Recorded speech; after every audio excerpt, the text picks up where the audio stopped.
সন্তানকে কোরআন শেখানোর দরকার আছে না নাই? কিন্তু আমি আপনি তো আজকে এমন হয়ে গিয়েছে, সকালবেলায় প্রাইভেট পড়ানোর জন্য, টিউশনি পড়ানোর জন্য আমার আপনার সন্তানকে 1 কিলো 2 কিলো 4 কিলো মাইলের পর মাইল সন্তান মা বাবা নিয়ে যায়, কিন্তু কোরআন পড়ানোর জন্য আপনার সন্তান কোরআন পড়ে কিনা এই খোঁজ খবর নেওয়ার সুযোগ আপনি আপনার জীবনে পাইলেন না। এমন মানুষ আছে না আমার সমাজে? সকালবেলা দেখা যায় সন্তানকে ইংরেজি পড়ানোর জন্য, ইংরেজি অবশ্যই শিখতে হবে, আর্থিক দুনিয়ার জ্ঞান অবশ্যই শেখা লাগবে, আমরাও সেটা বলি, তবে কোরআন তো আপনার সর্বপ্রথম মুসলমান হিসেবে শেখানোর দরকার ছিল, সেটা আমি আপনি শেখাচ্ছি না। আফসোস, মান ক্বরাআল কুরআন ওয়া আমিলা বিমা ফীহি উলবিসা ওয়ালিদাহু তাজাই ইয়াউমাল কিয়ামা।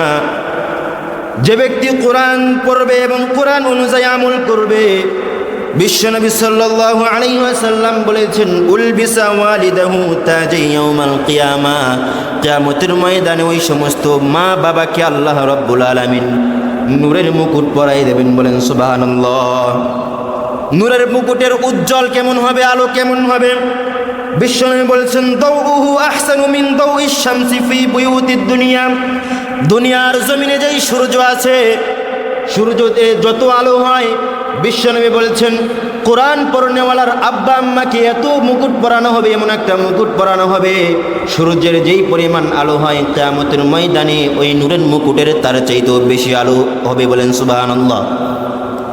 এত আলো সম্পন্ন একটি মুকুট কোরআনওয়ালার মা বাবাকে আল্লাহ তাআলা সেদিন পরিয়ে দেবেন কিয়ামতের ময়দানে। সুবহানাল্লাহ ওয়া বিহামদিহি। তাহলে কোরআন পড়ার দরকার আছে না নাই? সন্তানকে কোরআন শেখানোর দরকার আছে না নাই?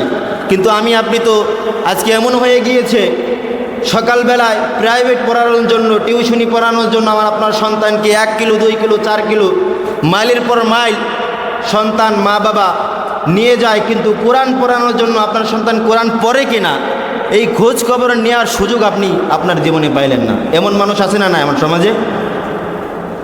সকালবেলা দেখা যায় সন্তানকে ইংরেজি পড়ানোর জন্য, ইংরেজি অবশ্যই শিখতে হবে, আর্থিক দুনিয়ার জ্ঞান অবশ্যই শেখা লাগবে, আমরাও সেটা বলি, তবে কোরআন তো আপনার সর্বপ্রথম মুসলমান হিসেবে শেখানোর দরকার ছিল, সেটা আমি আপনি শেখাচ্ছি না। আফসোস, এজন্য কোরআন আমি আপনি শিখাই। দেখেন কোরআন পড়নেওয়ালা এবং কোরআন যারা পড়বে এরা কত দামি আল্লাহ তাআলার কাছে। বিশ্বনবী সাল্লাল্লাহু আলাইহি ওয়াসাল্লাম বলছেন, ইন্না লিল্লাহি আহলিনা মিনান নাস। পৃথিবীর জমিনে আমার একটা পরিবার আছে। আল্লাহর কি পরিবার আছে নাকি? আল্লাহর কোনো ছেলে সন্তান আছে, স্ত্রী আছে, ভাই ব্রাদার আছে? তো কেন বললেন আল্লাহ তাআলা আমার একটা পরিবার আছে? বিশ্বনবী বলছেন, ইন্না লিল্লাহি আহলিনা মিনান নাস। এই পৃথিবীর জমিনে একটা পরিবার আছে আমার। সাহাবারা বলল, ক্বালু ইয়া রাসূলুল্লাহ মান হুম? ক্বাল, পৃথিবীর জমিনে আল্লাহ তাআলার পরিবার কারা, পরিবারভুক্ত কোন সমস্ত লোক? বিশ্বনবী সাল্লাল্লাহু আলাইহি ওয়াসাল্লাম বলছেন, হুম আহলুল কুরআনি ওয়া আহলুল্লাহি ওয়া খাসাতুহু। এই পৃথিবীর জমিনে যারা কোরআন শেখে, কোরআন অনুযায়ী আমল করে, কোরআন অনুযায়ী জিন্দেগি গঠন করে, ওই সমস্ত ব্যক্তিরাই হচ্ছে আমার পরিবারভুক্ত। বলেন সুবহানাল্লাহ। এরা হচ্ছে আল্লাহ তাআলার পরিবার।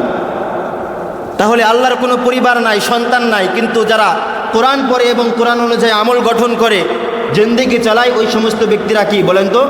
আল্লাহ তাআলার পরিবারভুক্ত লোক। এজন্য আমার সমাজে কোরআন দিন দিন উঠেই যাচ্ছে।